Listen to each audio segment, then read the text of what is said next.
Sir से पूछे गए सवाल और आज उसका चौथा एपिसोड है और आज सर आए हैं नेपाल बॉर्डर पर।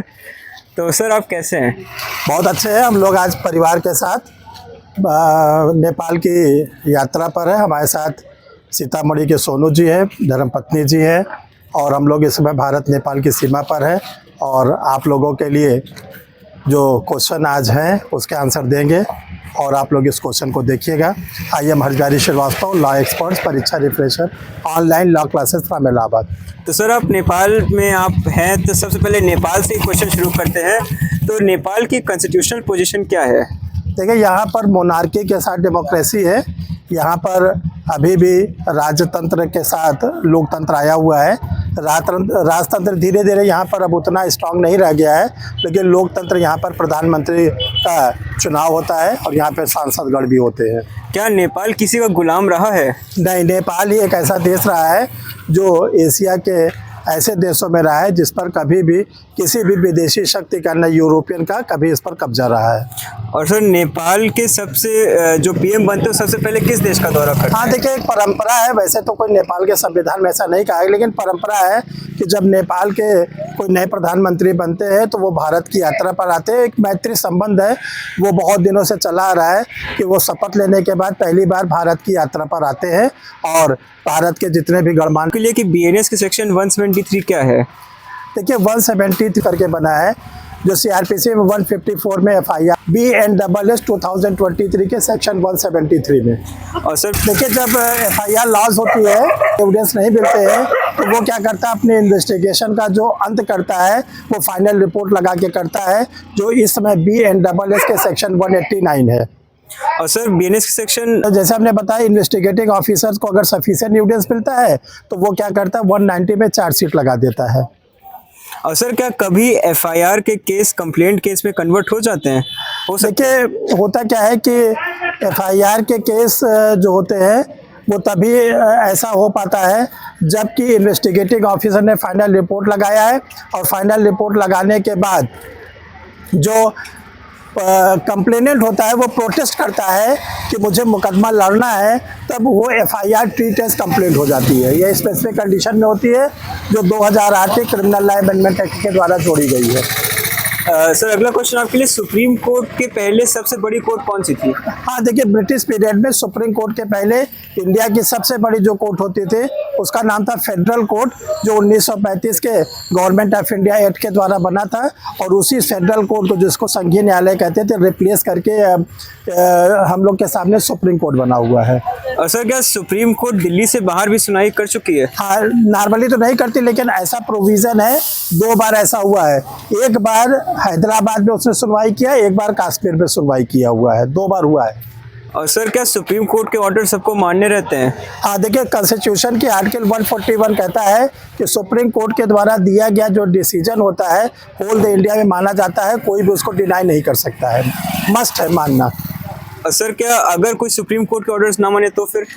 देखिए, कॉन्स्टिट्यूशन की आर्टिकल 129 कहती है अगर सुप्रीम कोर्ट का कोई ऑर्डर नहीं मानता है तो उसको क्या होता है, कंटेम्प्ट के लिए पनिश किया जाता है, जिसमें 6 माह की कारावास या 2000 रुपया जुर्माना या दोनों की सजा दी जाती है।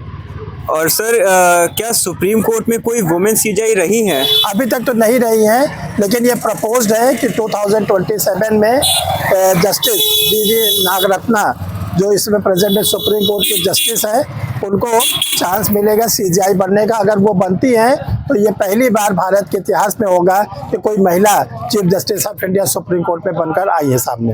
Thank you so much sir, आपने अपना बहुत ही महत्वपूर्ण समय निकाला और सर लाइव थे नेपाल कस्टम्स, नेपाल बॉर्डर से। और thank you so much sir. आपने स्टूडेंट्स को क्या मैसेज देना चाहेंगे लास्ट में? देखिए, हमारा ये कहना है कि जो लोग अपनी तैयारी को कर रहे हैं वो अपनी पूरी ताकत से तैयारी करें, अपनी तैयारी में कोई कमजोरी न रखें, क्योंकि देखिए, जब आप अच्छी तैयारी करेंगे तो आपको सफलता ज़रूर मिलेगी। हम तो बिहार में आए हुए हैं, समस्तीपुर में लीगल सेमिनार के लिए, और बिहार स्टेट हमारे लिए बहुत ही प्यारा स्टेट है। यहाँ से सबसे ज़्यादा सिलेक्शन अभी तक परीक्षा रिफ्रेशर ऑनलाइन लॉ क्लासेस को मिला है, इसीलिए यहाँ पर 14 तारीख को समस्तीपुर में एक सेमिनार हो रहा है, उसी को अटेंड करने हम आए हुए हैं। Thank you my dear students. चलो भैया।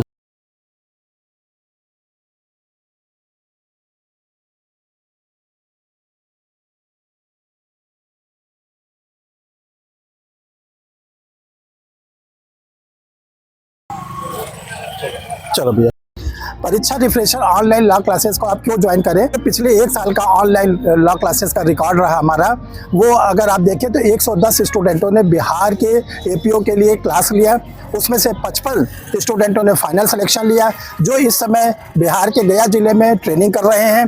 तो इसका जो रेशियो है परीक्षा रिफ्रेशर ऑनलाइन लॉ क्लासेस का, वो 50% के आसपास सिलेक्शन देता है। आप इसको ज्वाइन करने के लिए सर के नंबर से आप जुड़ सकते हैं।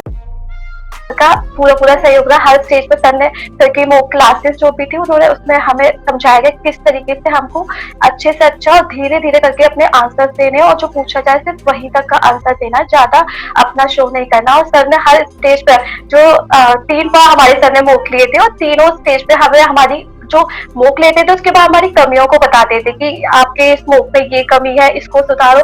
तो वहाँ इंटरव्यू के दौरान भी उसका मुझे बहुत हेल्प रही। तो सर आपका हर स्टेज पर जो आपकी मदद रही है उसके लिए बहुत बहुत शुक्रिया था। रिक्वायरमेंट थी, ऑल्दो मैं दिल्ली में होते हुए भी, दिल्ली में भी काफी सारे थे, लेकिन मैं या तो मैं उन्हें अप्रोच नहीं कर पाया या मुझे नहीं पता। लेकिन कोइंसिडेंटली यूट्यूब में मैं आपकी काफी वीडियोस थी सर जो पहले से वॉच करता था, और मुझे लगा कि वहां से आपके यहाँ से मुझे जो गाइडेंस मिलेगी, जो मैं एक्सपेक्ट कर रहा था सर, बिल्कुल 100% ज्यादा ही मिला।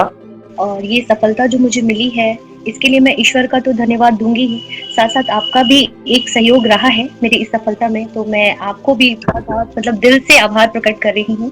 Thank you Richa ji, thank you. परीक्षा रिफ्रेशर सर से पूरी तरह से इसमें गाइड ले, जहाँ कोई प्रॉब्लम हो हमारे सर बताने के लिए एनी टाइम तैयार हैं। उनकी काफ़ी बुक्स वगैरह भी आ रही है, जिनको पढ़कर हम एक रणनीति बनाकर मैंने ऑनलाइन क्लासेस ज्वाइन किया था। मैं सर की सफलता और साथ साथ मेरी भी सर की उपलब्धि के कारण ही मेरी सफलता हासिल हुई है, इसके लिए मैं सर के प्रति आभार व्यक्त करता हूँ। सोचा कि अब क्या किया जाए, तो फिर इधर उधर मार्केट में बहुत जगह खोजने पे फिर सर के बारे में पता चला, परीक्षा लॉ रिफ्रेशर के बारे में पता चला। सर को 31 इयर्स का एक्सपीरियंस है अपने बच्चों को पढ़ाने का। सर से मैं जुड़ा रही थी, फिर आपने मुझे डांटा भी कि उलझुल बातों में दिमाग मत लगाओ, अपना तैयारी ऑनेस्टी से करो, सिलेक्शन हो जाएगा। उलझुल बातों पे ध्यान दोगे, बहुत रूमर फैलते हैं, ऐसा होता है वैसा होता है, उस चक्कर में कुछ नहीं रखा है। तो आपका जो डांट पड़ा सर उससे भी अच्छा लगा सर। और सर आपका जो कि आप जो आपने एक बुकलेट प्रोवाइड कराई थी इंटरव्यू के लिए, उसको मैंने अच्छे से पढ़ा। आपने बोला 2-3 बार पढ़ जाओ, तो इससे आपका एक जो जेन्युइन क्वेश्चन पूछते नॉर्मल वो सारे कवर हो जाएंगे। और सर आपका ये बहुत सहयोग रहा सर। तो अच्छे तरीके से सर के गाइडलाइंस में गहन अध्ययन किया और प्रॉपर जो प्रीवियस ईयर का मेंस का जो था पैटर्न उसको मैंने फॉलो किया और बारीकी से क्वेश्चंस को अध्ययन किया। जो 6 नए एक्ट जोड़े गए थे उसके लिए सर से ही मैंने लिया और सर के गाइडलाइंस में उसको भी पढ़ा। इस इंस्टीट्यूट के द्वारा जो आप लोग के लिए क्लास ली जाती है उसमें फीस बहुत ही नॉमिनल है। इतनी नॉमिनल फीस है कि बड़े बड़े इंस्टीट्यूट की कुल 10% फीस को लिया जाता है, जिसमें आप लोग को प्री की, मेंस की, इंटरव्यू की तीनों तैयारी कराई जाती है। मेंस में आपको क्वेश्चन आंसर लिखवाए जाते हैं एग्जाम ओरिएंटेड, और आपको कोई प्रिंटेड नोट्स वगैरह नहीं दिए जाते हैं।